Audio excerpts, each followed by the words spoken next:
90ನೇ ವರ್ಷದ ಅದ್ದೂರಿ ಗಣೇಶೋತ್ಸವ ಆಚರಣೆ ಜೊತೆಯಲ್ಲಿ ಜನಪದ ಏನು ಕಲೆ ಅನ್ನೋದನ್ನು ಜನರಿಗೆ ಗಿಫ್ಟ್ ಆಗಿ ಕೊಟ್ಟಿದ್ವಿ. ಜನ ಅದನ್ನು ಎಂಜಾಯ್ ಮಾಡಿದ್ದಾರೆ. ಏನು ಹೇಳಕ್ಕೆ ಬಯಸ್ತಾರೆ ಸರ್? ಮೇಡಮ್, ಈಗಿನ ಮಕ್ಕಳಿಗೆ ಜನಪದ ಅಂದರೆ ಏನು ಅಂತಲೇ ಗೊತ್ತಿಲ್ಲ. ಮುಂದಿನ ಪೀಳಿಗೆಗೆ ಈಗ ಆಲ್ರೆಡಿ ಜನಪದ ಅಂದರೆ ಏನು ಅಂತಲೇ ಗೊತ್ತಿಲ್ಲ. ನಾವೆಲ್ಲೇ ಅಲ್ಲಿ ಇಲ್ಲಿ ಒಂದು ಪ್ರೋಗ್ರಾಮ್ ಮಾಡಿ ಇದು ಜನಪದ ಕಲೆ ಅವಾಗ ಹಿರಿಯರ ಕಾಲದಿಂದ ಮಾಡ್ಕೊಂಬಂದಿರೋದು, ಜನರು ಮಾಡಿರೋವಂಥ ಇದೊಂದು ಕಲೆ ಇದು ಅಂತೇಳಿ ಈ ಕಾರ್ಯಕ್ರಮನ ಆಯೋಜನೆ ಮಾಡಿ ಮತ್ತೆ ನಮ್ಮ ಮುಂದಿನ ಪೀಳಿಗೆಗೆ ಇರೋ ಜವಾಬ್ದಾರಿ ಕೂಡ ನಮ್ಮದೊಂದಿದೆ. ಹಾಗೆ ಮತ್ತೆ ಈಗ ಯಾರೋ ಕೆಲವರೆಲ್ಲ ಇದ್ದಾರೆ, ಎಲ್ಲೋ ಒಂದು ಕಲ್ಲು ಹೊಡೆದ್ರೆ, ಎಲ್ಲೋ ಒಂದು ಕತ್ತಿ ತೋರಿಸಿದ್ರೆ, ಎಲ್ಲೋ ಒಂದು ತಲ್ವಾರ್ ತೋರಿಸಿದ್ರೆ ಎದ್ರುಕೊಂಡು ಅಪ್ಪ ನಿಲ್ಲಿಸೋ ಅಂಥವ್ರಲ್ಲ ಹಿಂದೂಗಳು. ನೀವು ತಲ್ವಾರ್ ತೋರಿಸಿದ್ರೆ ಆ ತಲ್ವಾರ್ಗೆ ದೊಡ್ಡ ತಲ್ವಾರ್ ನಮ್ಮ ಹತ್ರನೂ ಇದೆ ಅಂತ ಎಚ್ಚರಿಕೆ ಕೊಡೋ ಮುಖಾಂತರವಾಗಿ ಈ ಹಬ್ಬನ ವಿಜೃಂಭಣೆ ಮಾಡೋಕ್ಕೋಸ್ಕರ ನನ್ನ ಸ್ನೇಹಿತರು ಹಗಲಿರುಳು ಶ್ರಮಿಸಿದ್ದಾರೆ.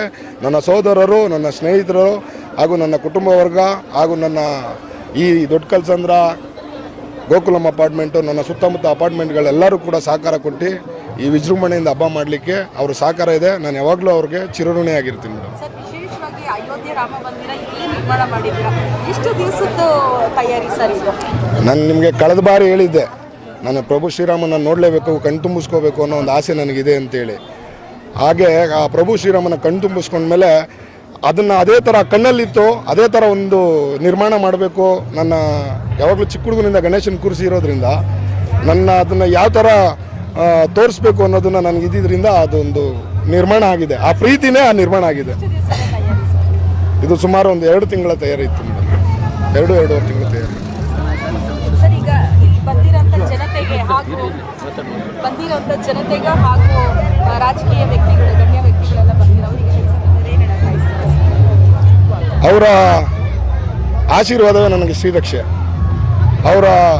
ಅವರು ನನ್ನ ಹಿಂದೆ ಇದ್ದಾರೆ ಅನ್ನೋದೇ ಒಂದು ದೊಡ್ಡ ಶಕ್ತಿ. ಅವ್ರು ಬಂದಿರೋದ್ರಿಂದನೇ ನನಗೆ ಮತ್ತೆ ಇನ್ನು ಬೇರೆ ಕಾರ್ಯಕ್ರಮಗಳು ಮಾಡುವಂಥ ಚೈತನ್ಯ ತುಂಬಿದೆ. ನಮ್ಮ MLA ಕೃಷ್ಣಪ್ಪ ಸಾಹೇಬ್ರವರು ಹಾಗೂ ನಮ್ಮ ಮಂಜುನಾಥ್ ಸಾಹೇಬರು ಬರಬೇಕಾಗಿತ್ತು, ಮುಂದೆ ಬರ್ತಾರೆ ಅಂತ ಅಂದ್ಕೊಂಡಿದ್ದಾರೆ. ಯಾವುದೋ ಬೇರೆ ಕಾರ್ಯಕ್ರಮದಲ್ಲಿ ರಾಮನಗರದಲ್ಲಿದ್ದಾರೆ, ರಾಮನಗರದಿಂದ ಬಂದೇ ಬರ್ತೀನಿ ನಾನು.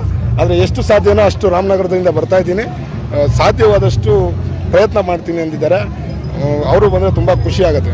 ಸರ್, ನಾನಾ ಥರ ಕಲೆಗಳನ್ನ, ಪ್ರತಿಭೆಯವ್ರನ್ನ ಕರೆದು ತಾವು ಸ್ಟೇಜ್ ಮುಖಾಂತರ ಎಲ್ಲ ಒಂದು ಬೇರೆ ಬೇರೆ ಪ್ರದರ್ಶನಗಳನ್ನು ಕೊಟ್ಟಿದ್ದೀರಾ. ಎಲ್ಲೆಲ್ಲಿಂದ ಅವ್ರನ್ನ ಕರೆಸಿದ್ದೀರಾ ಸರ್? ನಾನು ಯಾವಾಗಲೂ ಸ್ಥಳೀಯವಾಗಿ ಆಯ್ಕೆ ಮಾಡೋ ಪ್ರಯತ್ನಗಳನ್ನ ಮಾಡ್ತೀನಿ.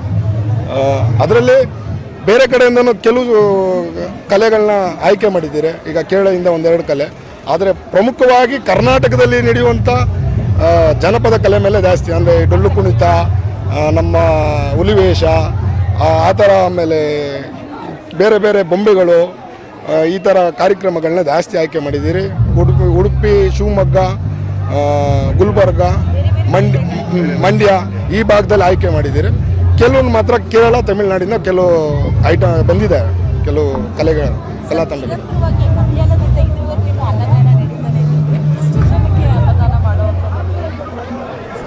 ನಾವು ಇಷ್ಟು ಜನಕ್ಕೆ ಅಂತ ನಾವು ಯಾವ ವರ್ಷನೂ ಕೂಡ ಅಂದ್ಕೊಂಡಿಲ್ಲ. ಜನ ಇರೋ ಗಂಟನೂ ನಾವು ಪ್ರಸಾದ ವಿನಿಯೋಗ ಮಾಡಲೇಬೇಕು ಅನ್ನೋದು ನಮ್ಮ ಸೋದರರು, ನನ್ನ ಸ್ನೇಹಿತರ ಒತ್ತಾಯ, ಜೊತೆಗೆ ನನ್ನಗೂ ಅದೇ ಆಸೆ ಇರೋದ್ರಿಂದ ಆ ವಿನಾಯಕನ ಆಶೀರ್ವಾದ ಇರೋ ಗಂಟ ಜನ ಎಲ್ಲಿ ಗಂಟ ಬರ್ತಾರೋ ಅಲ್ಲಿ ಗಂಟ ಮಾಡ್ತಾನೆ ಇರ್ತೀವಿ. ನಾವು ಯಾವುದೇ ನಂಬರ್ಸ್ ಕೌಂಟ್ ಮಾಡಲ್ಲ ಮೇಡಮ್.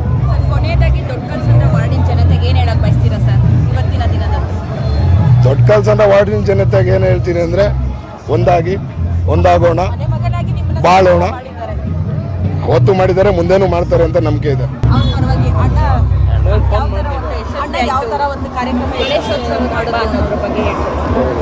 ಯುವಶಕ್ತಿ ಗೆಳೆಯರ ಬಳಗ ವತಿಯಿಂದ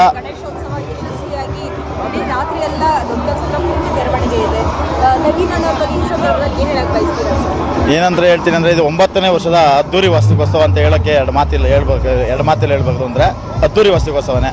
ಪ್ರತಿ ವರ್ಷವೂ ತುಂಬ ಏನೋ ಒಂದು ಅವ್ರ ಹತ್ರ ಇರೋದೊಂದು ಏನಂದರೆ ಕಲೆಗೆ ಒಂದು ಬೆಲೆ ಕೊಡಬೇಕು ಅನ್ನೋ ಉದ್ದೇಶ ಇದ್ದು ಅವ್ರು ಹೇಳೋದು ಒಂದೇ, ಯಾವತ್ತೇ ಅಲ್ಲಿ ಕಲೆ ಒಂದು ಬೆಲೆ ಕೊಡಬೇಕು ಅಂದ್ಬಿಟ್ಟು ಅವ್ರು ಬರೀ ಕಲಾವಿದರಿಗೋಸ್ಕರ ಪ್ರೋತ್ಸಾಹ ಕೊಟ್ಟು ಕಲಾವಿದರಿಗೆ ಯಾವುದೇ ರೀತಿ ತೊಂದರೆ ಆಗ್ದಂಗೆ ಬಂದು ಅವ್ರಿಗೆ ಪ್ರತಿ 8 ವರ್ಷನೂ ಬಂದಿರೋ ಕಲಾವಿದರು ಇವತ್ತು ಬಂದಿದ್ದಾರೆ.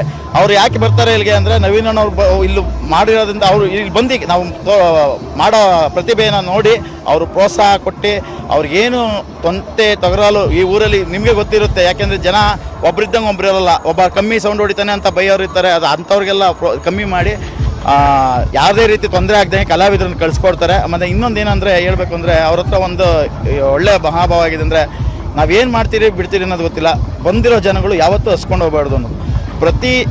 ನಾವು ಗಣೇಶ ಕುಣಿಸಿದ ಬೆಳಿಗ್ಗೆ 6:30ಕ್ಕೆ ಪೂಜೆ ಮಾಡೋದು, ಪ್ರತಿಷ್ಠಾಪನೆ ಮಾಡೋದು.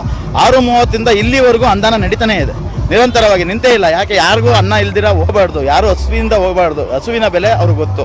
ಸೊ ಹಾಗಾಗಿ ಈ ವಾರ್ಷಿಕೋತ್ಸವ ತುಂಬ ಇನ್ನೂ ವಿಜೃಂಭಣೆಯಾಗಿ ನಡೆಸ್ತಾರೆ ಅಂತ ನಾನು ಭರವಸೆ ಇದೆ. ಅವರ ಅಧ್ಯಕ್ಷತೆಯಲ್ಲಿ ನಮ್ಮ ಸಂಘದ ವತಿಯಿಂದ ಎಲ್ಲರೂ ಕೃತಜ್ಞತೆ ಅವ್ರಿಗೆ ಹೇಳ್ತೀವಿ.